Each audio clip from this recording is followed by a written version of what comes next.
1966, Mao Zedong, God in his own nation, scourge of the United States, and a symbol of revolution in the world.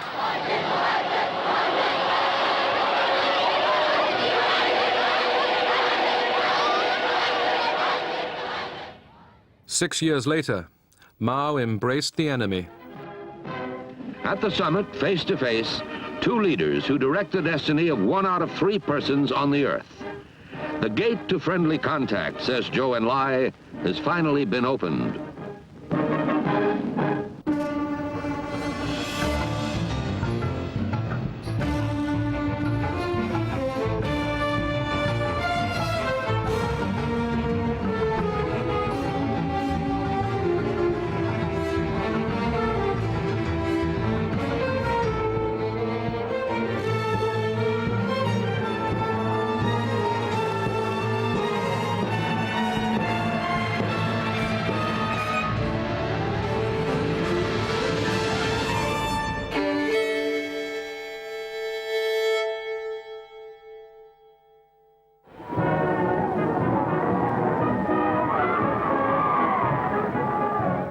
(1949) Revolution in China.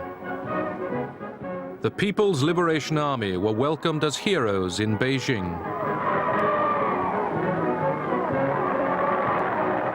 Led by Mao Zedong, the communists had triumphed in a civil war against the nationalists. Soviet support had been unreliable. The Chinese felt they'd managed it alone.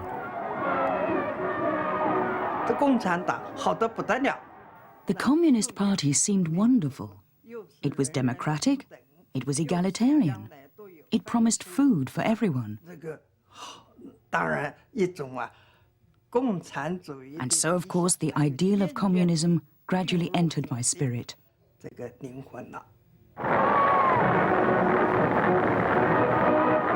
The Americans were devastated to lose China, their best friend in Asia.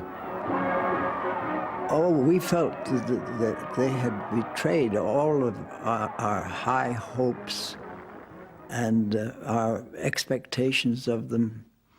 We had become emotionally involved with them, and then they had done this to us. They'd gone off and become communists.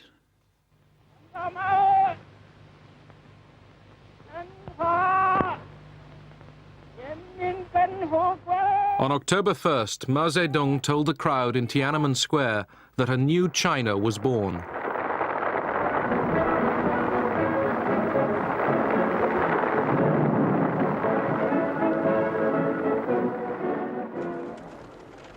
The country was in chaos, exhausted after years of war. Mao needed external help. One of Mao's first acts was to visit Moscow to get military protection and economic aid. He was met at the station by Foreign Minister Molotov and most of the Politburo.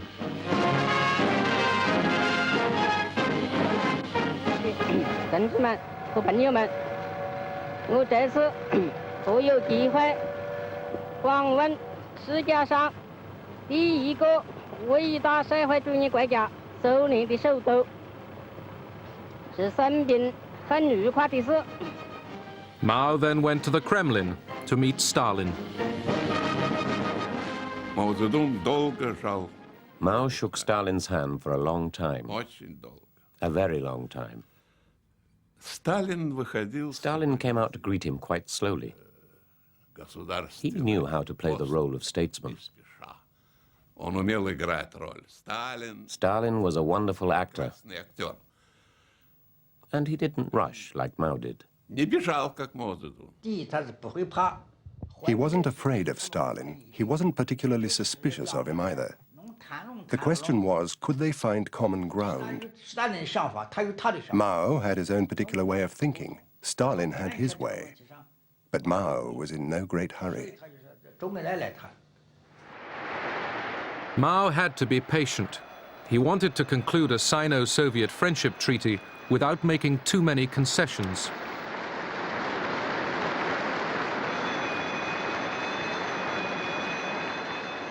But Stalin, as wary of Mao as Mao was of him, was in no hurry either. Mao's visit dragged on for 2 months. He toured factories and was shown inspiring films about Russian leaders, such as Tsar Peter the Great. Сей счастливый день окончания войны господа Сенат даровал мне звание Отца Отечества. Суров я был с вами, дети мои, ибо не для себя был суров, но дорога мне была Россия.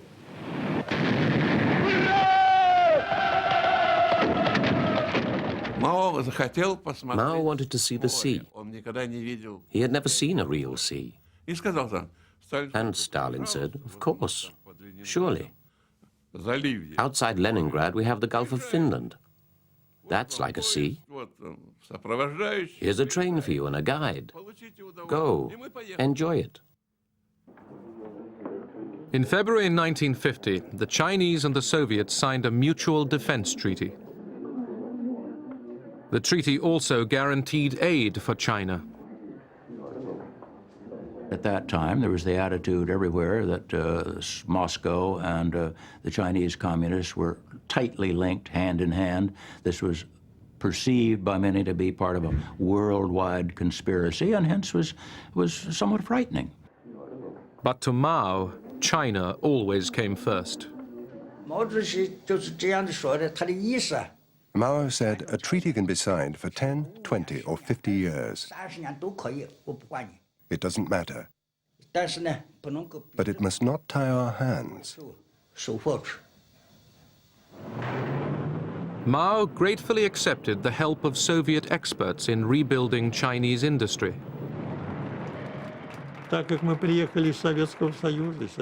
We had come from the Soviet Union, where the basis of the state economy was the plan. So we explained to our Chinese comrades that the plan was the absolute basis of everything. The development of the country, the economy, and not only the economy, but of other branches of knowledge.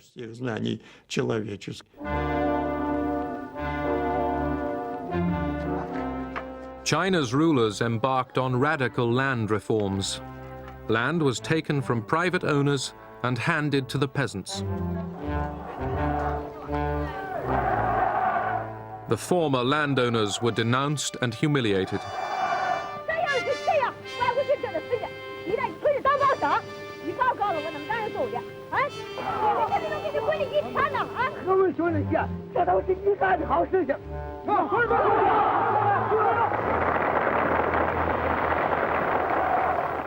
A million lost their lives.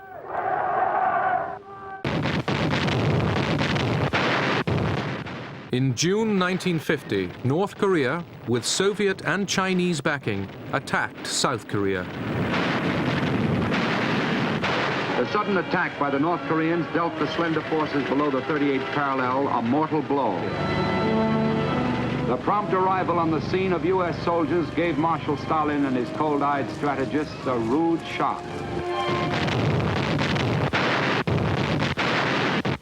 Forces under United Nations command pushed the invaders back to the Chinese border.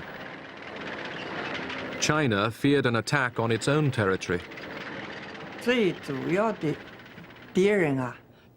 main enemy was America. At that time, all the propaganda was directed against America. The proletariat of the whole world must unite to get rid of the capitalists. America was a capitalist country, and so it had to be got rid of. Under the banner, "Help Korea, down with US imperialism," more than 1 million Chinese troops would cross the border into Korea.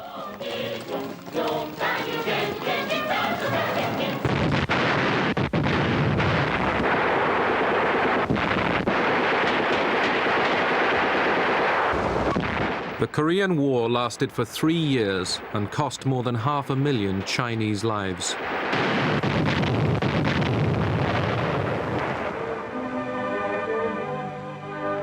In China, cinema audiences watched films of bumper harvests and new industrial records. 一个新纪录接连着一个新纪录，一个英雄再过一个英雄。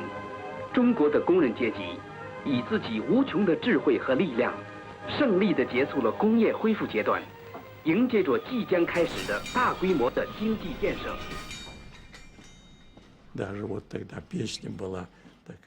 There was a song we used to sing at the time. It was called Moscow, Peking. People sang it in Russia and in China.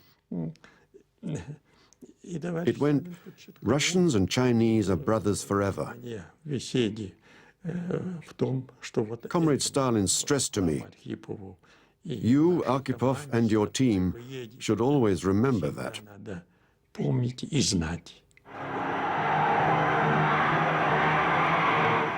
Steel production was a yardstick of national virility. The success of the first three-year plan was celebrated. But although exhilarating, Soviet aid had to be paid for.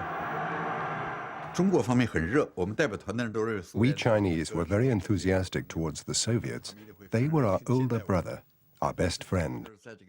We expected them to give us a very warm welcome. The first time we went to the Soviet Union, they invited us to a big banquet. We ate very well. It was really good food. But what we hadn't expected was that this wasn't actually free of charge. They asked for more than 9,000 rubles for it. We were very shocked.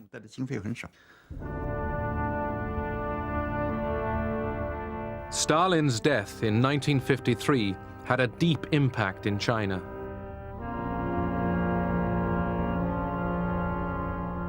Despite Mao's misgivings, he had respected the Soviet leader's iron authority. After a power struggle in the Kremlin, Nikita Khrushchev emerged as the new Soviet leader. He and his Politburo visited China to maintain the alliance. The size and power of the communist bloc made the new American administration increasingly anxious. We can see that China is the basic cause of all of our troubles in Asia. If China had not gone communist, we would not have had a war in Korea. If China were not communist, there would be no war in Indochina. There would be no war in Malaya. Today, there are approximately 540 million people who can be counted on the side of the free nations. There are 800 million on the communist side. And there are 600 million others who must be counted as non-committed. America did everything to stop the spread of communism. To prevent China attacking the Chinese nationalist stronghold of Formosa or Taiwan, the United States financed a military buildup on the island. Generalissimo Chiang Kai-shek, along with his American advisors, reviews Free Chinese nationalist forces in an Independence Day parade. More than 500,000 soldiers, sailors, airmen, and Marines have as their ultimate aim and living goal the return to China's mainland. The nationalist government was determined to defend two small islands off the China coast, Quemoy and Matsu. From the point of view of the United States, these tiny little islands close to the mainland were of no significance as such. On the other hand, the Chinese nationalists looked on them as symbols as to what the United States would do in helping them. Furthermore, Chiang Kai-shek had put an enormous proportion of his army on these little islands. In September 1954, the communists shelled the island of Quemoy. 3 months later, Washington signed a mutual defense treaty with Taiwan. Almost immediately, the major units of the 7th Fleet are shifted to Formosa to augment the United States and nationalist patrols in the Strait and along the mainland. The action upholds the United States pledge to meet the common danger, communism. The American show of strength failed to stop the Chinese communist challenge. The Allied nations possessed together 20th power in the area. The United States in particular has sea and air forces, now equipped with new and powerful weapons of precision. All-out war came closer. America made nuclear threats. Eisenhower never said he would use nuclear weapons, but he and Dulles essentially said nuclear weapons are available and would be part of our arsenal, and essentially implied that if they were necessary in order to prevail, they would be used. Regular target training keeps every pilot in combat readiness at all times. Mao's provocation and America's response concerned Khrushchev, whose nuclear bombs guaranteed China's security. Khrushchev told the Chinese that war with imperialism was no longer inevitable. At the 20th Soviet Party Congress in February 1956, in a secret session that was not filmed, Khrushchev denounced Stalin as a criminal. Mao took it as a threat to his own style of leadership.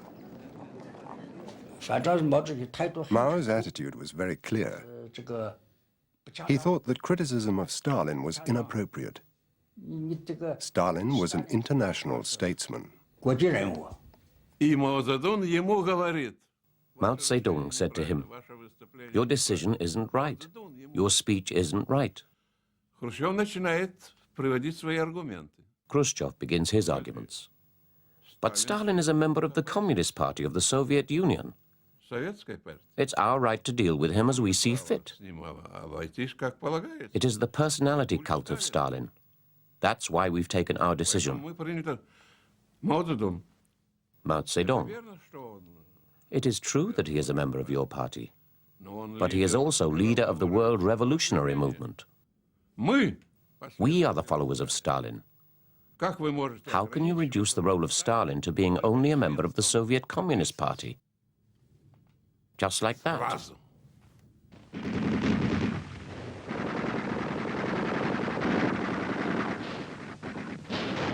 In October 1956, the Hungarians rose up against Soviet domination. While Khrushchev hesitated, Mao urged a violent crackdown. For the 40th anniversary of the Soviet Revolution, Mao went to Moscow. He used the occasion to put himself forward as the new leader of world revolution.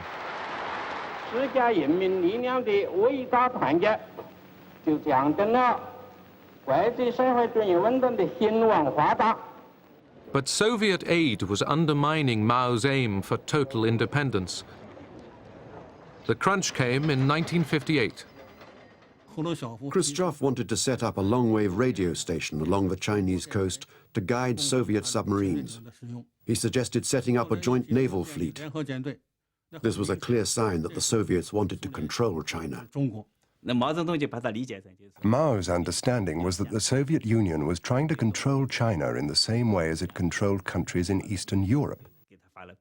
So he got angry with Khrushchev and said, "If you want it, I'll give you the whole coastline and I'll go back to the mountains." Mao still needed Soviet know-how. He wanted to create China's own nuclear industry. The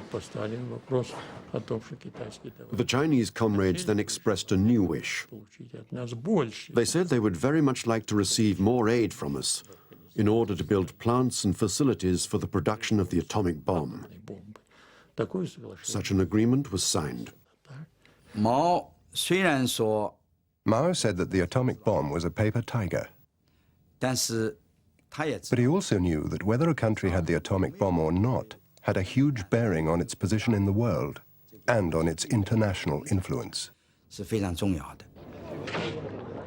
In 1958, Khrushchev visited China to renew Soviet support. But Mao's nuclear demands had already strained relations with the big brother. Mao Zedong said, "You are communists, and we are communists. Communists usually share. Will you give us the atomic bomb or not?" Khrushchev, "And what do you want the atomic bomb for?" We have the atomic bomb, and we will stand up for China just the same as we would for the Soviet Union. Yes, Mao said, it's true. But we are not just some tin pot village. China is a great country, and we want to have it. Khrushchev, you don't need it, and so on. Mao then says, so you don't want to give it to us then? Despite the fact that we tried to slow down the help with nuclear weapons to China, we had already given them the blueprints and practically all the assistance necessary for making the atomic bomb.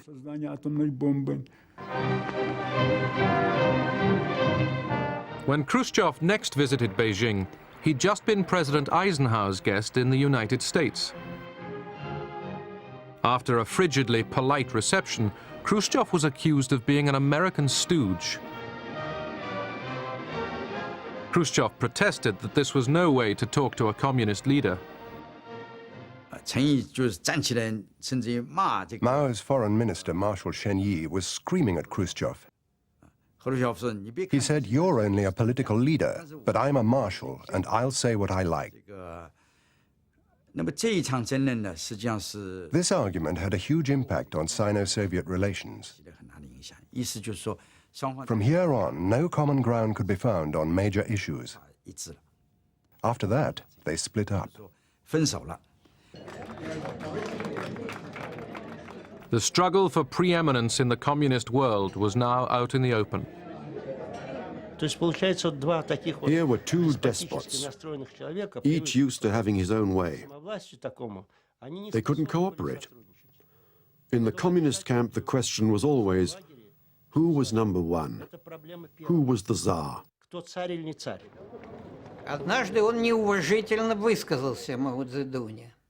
On one occasion, during the 1959 trip, Khrushchev spoke disrespectfully about Mao Zedong. He said that Mao was an old boot that ought to be thrown out.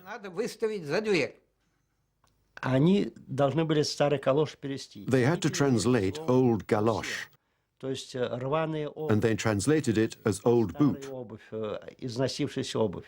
But in Chinese, it means both old boot and prostitute. And when Kang Sheng heard those words, he took it that the great leader was being called an old whore.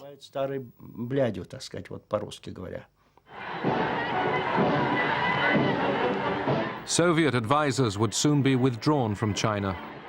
Rivalry between the communist powers was ideological as well as personal. Ideological squabbles could get quite comical. The Soviet side would say, we are the Marxists. And then the Chinese would say, no, we are the Marxists. The Soviets would say, we are red. And the Chinese would say, we are even redder. It could appear funny, but the damage was really serious.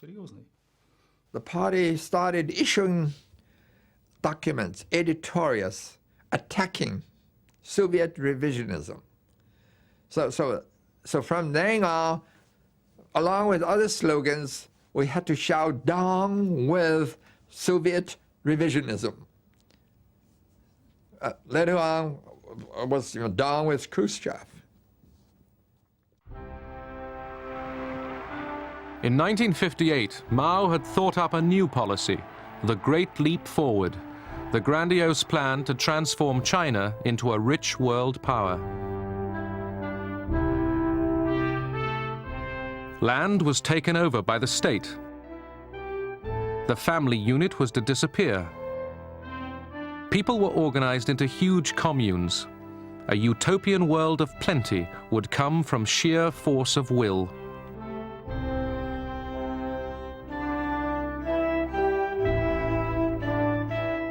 Mao's method was to be a more extreme version of Stalin's brutal collectivization of the 1930s. The Great Leap Forward was a kind of recklessness. Mao wanted to change the face of China in the shortest time possible. The slogan was, struggle hard for 3 years, change the face of China, catch up with Britain, catch up with America. It was completely unrealistic. Because steel remained a key symbol of national vitality, the entire country reverted to pre-industrial backyard furnaces. People worked day and night to produce massive amounts of useless metal. The largest city in China is Shanghai. Once I arrived there at the height of the Great Leap Forward.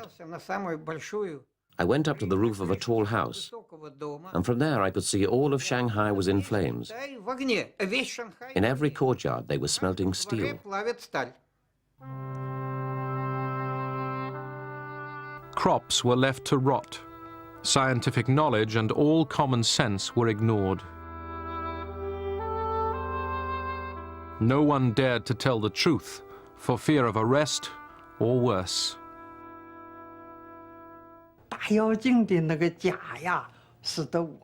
The lies of the Great Leap Forward were absolutely unbelievable. Anybody who did not speak in falsehoods was demoted or expelled from their jobs. From the time of the Great Leap Forward, all Chinese people learned to tell lies. The peasants' food was taken from them by force to make up bogus quotas. It was one of the worst man-made disasters in history.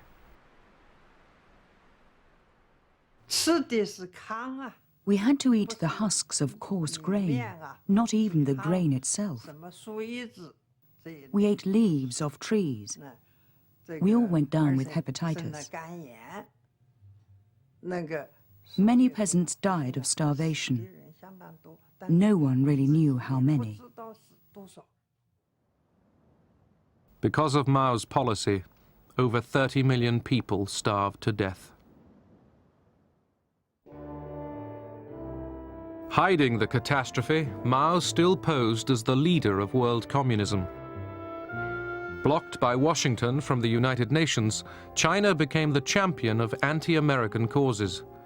Third world leaders and Western intellectuals flocked to Beijing. In Moscow, Khrushchev was pursuing peaceful coexistence with the West. The Kremlin is the setting of an historic event, the signing of an atom test ban. The big three representatives, Dean Rusk, Andrei Gromyko, and Lord Hume, signed for the US, Russia, and Britain. Most other nations of the world, with the notable exception of France, Communist China, and Cuba, are to sign later. Communist China has denounced the Soviets for making the treaty, widening further the breach between the two communist powers. Mao reacted to the nuclear test ban treaty with defiance.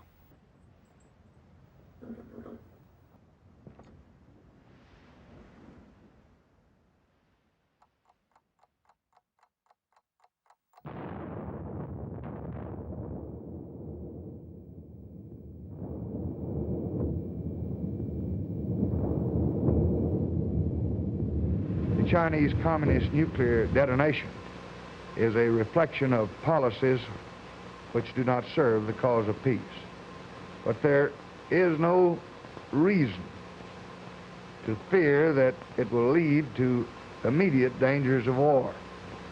The nations of the free world will recognize its limited significance and will persevere in their determination to preserve their independence.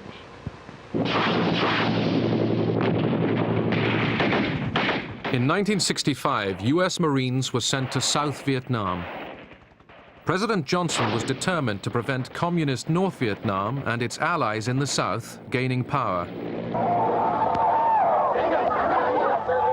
In China, the masses were mobilized to support neighboring North Vietnam.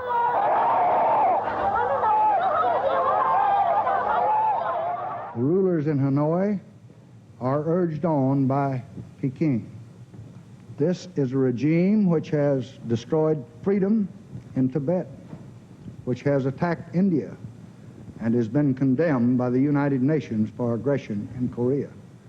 It is a nation which is helping the forces of violence in almost every continent. The contest in Vietnam is part of a wider pattern of aggressive purposes.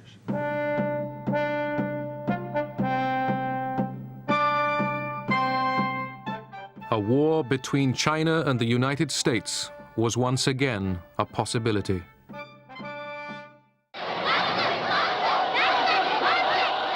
Haunted by the failure of the Great Leap Forward, Mao was fighting to maintain his domination of China.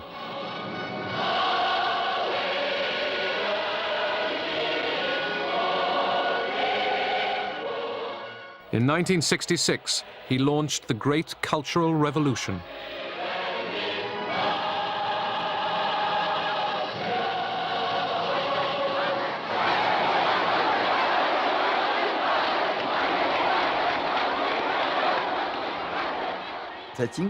He failed to bring about an economic miracle, so in 1966 he wanted a political miracle. He not only wanted to get rid of his enemies, he wanted to do something that Stalin had been unable to do: destroy government bureaucracy.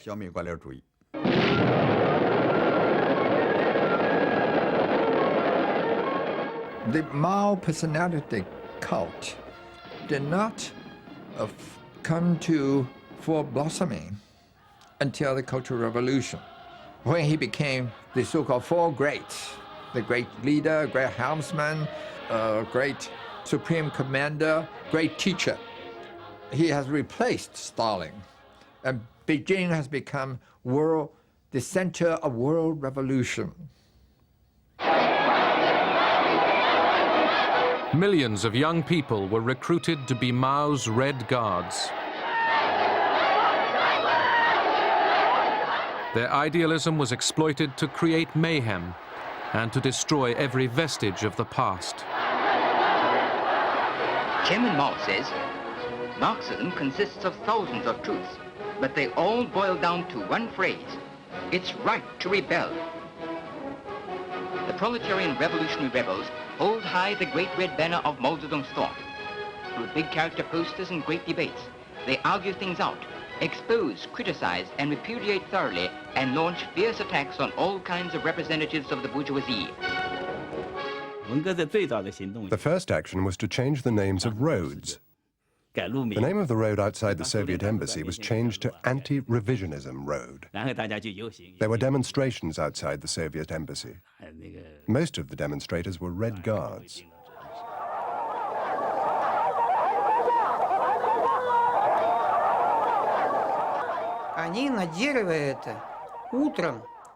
In the morning, they would hang up dummies of Brezhnev, Kosygin, and Podgorny. When it began to get dark, they took them down and started a huge bonfire at the entrance of the embassy and burnt the dummies.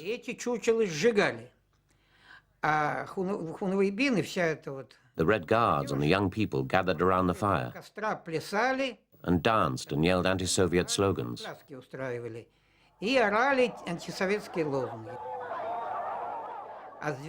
From midnight to 6 a.m., it was time for Chinese torture. For 15 minutes, they would stop and we would start falling asleep, exhausted by the noise. Then, they would begin yelling again for 15 minutes. Every 15 minutes, they would start and stop, all night. Then, at 6 a.m., the noise would begin and continue all day. In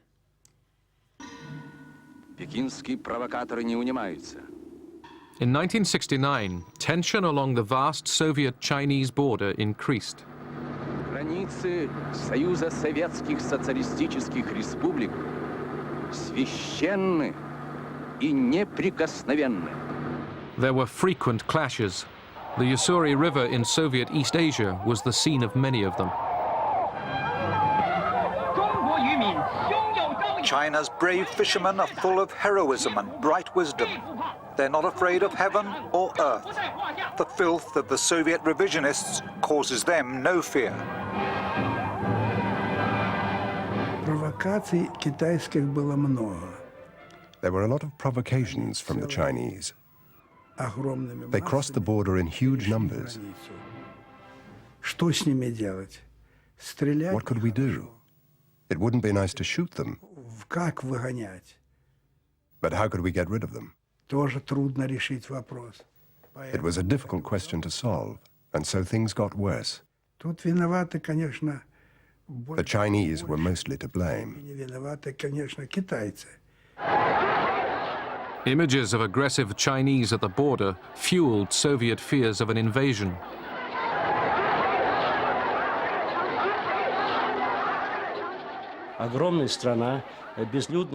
Siberia and the Far East was sparsely populated. So what if the Chinese millions began pouring in? Writers had warned before about the Yellow Peril, that the Chinese would come right through Russia and conquer Europe. The Soviet Union had a nuclear arsenal and 1 million troops along the border between the Soviet Union and China. North of Beijing were flat plains. And if the Soviet Union were to attack China, within a week they would be in Beijing with their tanks.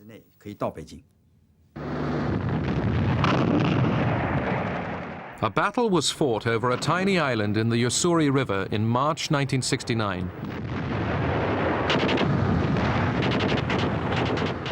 Mutual hostility was escalating dangerously. Our CIA estimated the chances of an iron bomb attack by the Soviet Union on China was 1 in 3. To show you how real that fear was. And meanwhile, by 1969, the Chinese were building at a furious rate these great, huge underground shelters in their cities. So there was a real fear of war that was building up.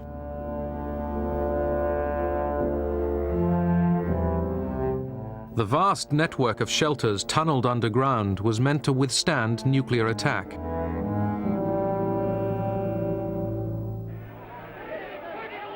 In Moscow, Soviet crowds demonstrated outside the Chinese embassy. The Soviet press hinted at a possible nuclear war with China. I don't think anyone in Moscow had serious plans for a nuclear missile strike on China. It would have been madness. But there were people I met in diplomatic circles who said to me it wouldn't be a bad thing to hit the Chinese with a missile. Soviet Premier Kosygin visited Beijing in October 1969 to stop a potential war and restore relations. When Zhou Enlai met Kosygin at Beijing airport, he said to him, "If you attack our nuclear installations with atomic weapons, that counts as war. As an invasion of our territory, China won't hesitate to respond." Mao, fearful of Moscow's belligerence, had already decided he wanted better relations with America.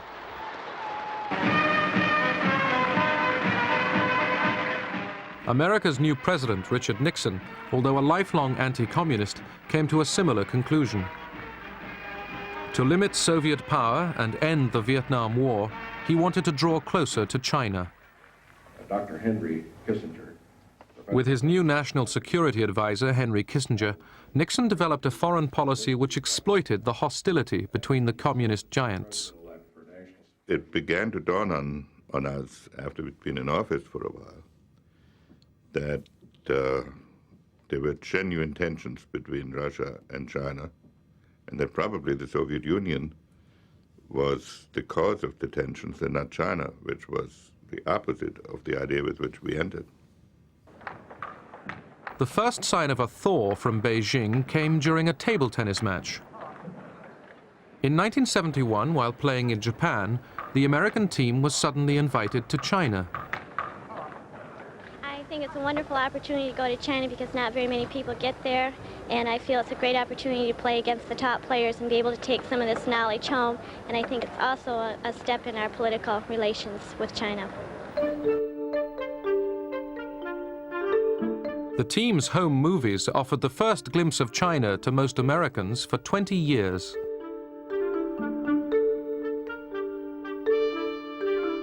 The scene was more disorienting because you would see slogans, signs every place, long live the unity of the people of the world, down with the U.S. imperialists and all their running dogs.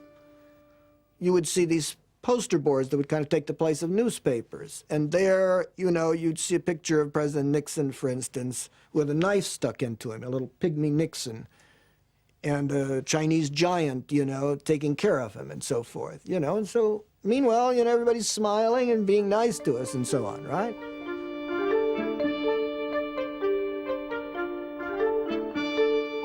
They've got this slogan, friendship first, competition second. And they very nicely, I think, beat us 6 matches to 5 matches.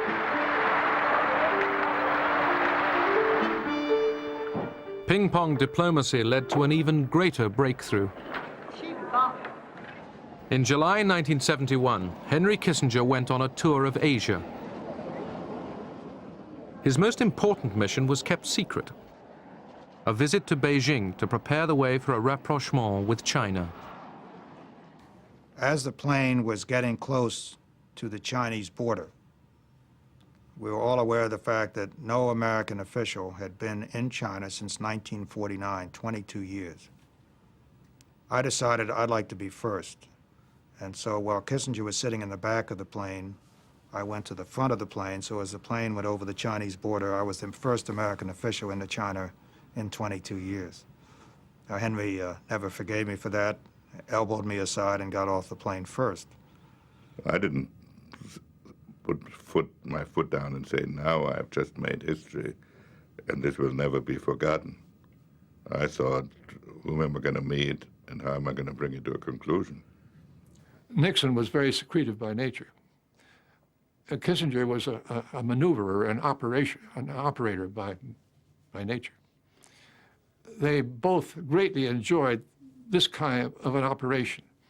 President Nixon, who was very decisive and very capable of making big decisions, was not, however, capable in overruling subordinates to their face. And therefore, he found it very, very painful. In fact, he found it, to all practical purposes, impossible to tell a bureaucracy, I disagree with you, and you will do it my way. He rather set up a back channel.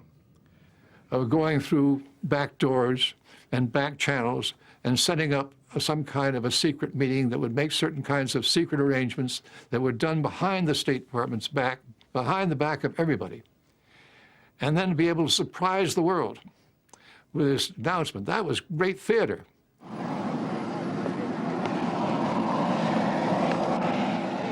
Nixon's trip to Beijing changed the balance of the Cold War. His Chinese triumph also stole the headlines from the increasingly grim events in Vietnam. At that time, we felt very excited. We thought that this was a very good thing, because China's isolation from the rest of the world had created many disasters. I knew that Mao didn't have very long to live, and I thought that he'd at last made a good decision. I also believed that only Mao could make that decision, that whoever succeeded him wouldn't have the courage to make such a decision. Premier Zhou Enlai moves forward to greet the first American president to set foot on Chinese soil.